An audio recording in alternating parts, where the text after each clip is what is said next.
So this is the part B of the video lecture. Here's the beam description. Beam is having a point load moving with velocity v naught as transient analysis. Transient analysis is basically the load moving with time. So we have this beam with 7 nodes and 6 elements. The parameters of beams are mentioned here. These are moment of inertia density, length of bridge is almost 30 meters. First of all, we're going to import the libraries, and we're going to import this read record file, which I'm going to explain in the next slide. We're going to wipe existing models and then import rcbeam. rcbeam1 is a file, Python file consisting of all of the parameters and geometric commands for the beam. For defining the beam, for example, the coordinates, the element type, and element geometry, area, elastic modulus, etc. So the new commands over here, it's similar to how we have defined for Truss. And the new one is the geometrical transformation, which is linear. And element type, here we have used elastic beam column rather than force beam column, because force beam column is a bit messy and requires section properties as well. Here we just need additional thing is IZ, that is moment of inertia along z-axis, elastic modulus, and mass. Mass is density into area. Here we're also going to perform some eigenvalues analysis for in order to obtain initial 4 eigenvalues or frequencies. Natural frequency is calculated using square root of eigenvalues divided by 2 into pi. And we are just going to set a record as pulse. This and these two are used in record file, which is going to read these nt, which is the time step determined from this file here, which is 0.01, and number of points, data points also present in this file. The read record file is going to read from this file and then going to reflect these values to the output file. Here, in our case, the output file is in the form of graphs, so these points are going to be represented in the form of graphs. Then we are going to set some recorders as node. If you can observe one thing, here we do not have to write OP because we have set this Opensees import as star. So we do not need to write OP again and again. So that is how it works. Recorder for recording displacement, recorder for recording acceleration, and then you can define recorders for global force and deformations and even the stress strain. But in my case, as I haven't defined section, therefore I cannot get the stress strains. First, I need to define sections and then I can get the strains or stress. There might be some way to record strains and stress of without defining the section. So I'm going to find out that point or that command. So this is it for recorders. Now I'm going to say that how we have created the impact load. We generated the file in Python and it generates these loads, but saving them was a bit tricky because I have to save all of the variables which are present in variable command. That was troublesome. Therefore, I used MATLAB and saved these impact loads in the form of the AT file.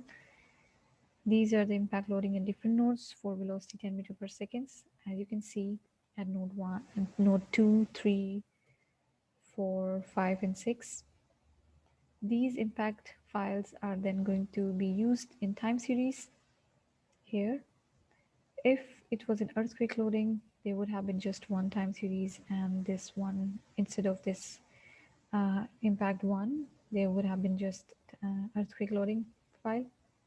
Likewise, we have defined all of the time series with all of these impact loadings, and we're going to define load as -1 because it's it's in negative y direction, and it was 10 Newton, but as we have already defined 10 Newton in generating the impulse files, therefore we are just going to use 1 here.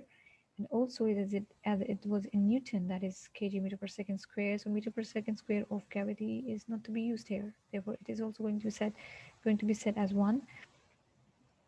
Pattern is considered as plane because it's kind of a gravitational loading, and its pattern tag is going to be 1, and it's using time series 1. Likewise, all of the patterns are defined with corresponding loading as 2 at node 2, 3, 4, 5, and 6. So it's going to work like 1 by 1.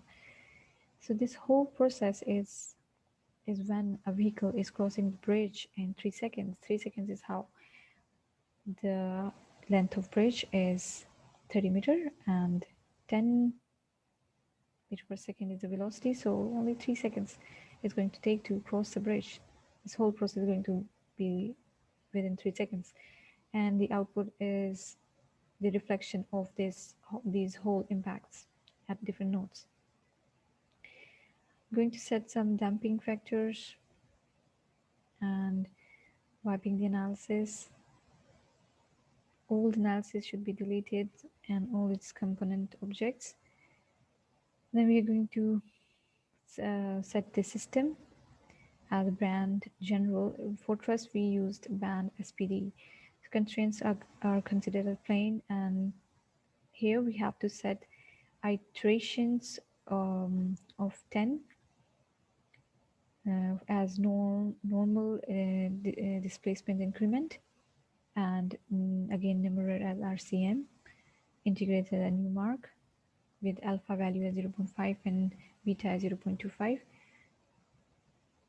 The analysis type here is transient. We are also going to set some variables in order to get the time from from the domain. We're going to use this command, and we're going to set the displacement in the matrix form for in order to plot them. And we're also going to set, if for the smooth functioning of our analysis, if our analysis fails using regular Newton algorithm, we can set it to modify Newton so that it may work easily without giving any errors. So that was done, and then we are going to define these different displacement at different nodes. After that, we are just going to see whether our results whether our analysis have passed or failed. So for that, we just set this if else statement, and then we are going to create figures to get the output displacement. Here this command is just to get the access values for all of these plottings, like plot 1, plot 2, plot 3 subplots, without repeating them one by one. Similarly for this one. So this is for hiding the labels. Like I said, this outer command is to hide the labels of, if I have subplots in vertical direction and horizontal direction, then hiding the subplots, hiding the labels of subplots on the other side, we are going to use this command. Now this is the output. You can see that it has shown transient analysis, eigenvalue analysis, and it has shown frequencies, natural frequencies, 0.9 and 13.29 and 43. Let's see the results. These are the graphs. It shows almost 10 to the power minus 7 meter deflection at midspan is number 4. Yeah, number 4 is the midspan. Let's see. At midspan, the deflection is 10 to the power minus 7. So maximum deflection is around minus 1.5 into 10 to the power minus 7. Conclusion is that using Opensees, one can add desired loading patterns. Earthquake analysis can also be performed by modifying time series. The plot shows maximum deflection at center of around minus 1.5 into 10 to the power minus 7 meter for impact loading at all nodes. We can even change the impact loads by changing the nodes or by commenting out other loads. We can set the recorders, and record can be added to get stresses at center after defining sections. So assignment here is to perform static analysis on the same beam with P or the load, static load as 180 Newton, and find the deflection at mid. You do not need to perform transient analysis here, but rather using the same parameters, just you need to change the load. And here you need to perform the transient analysis, same parameters, but you need to change velocity as 20 meter per second, and nodes. I'm going to take 5 nodes, and that is going to, and the element size as 5, so the total length will be 20. Here you have to change velocity in the MATLAB file to generate impulse loading. Also show the plots and obtain acceleration, velocity, and deflection at midspan of the beam and output files for this. Thank you.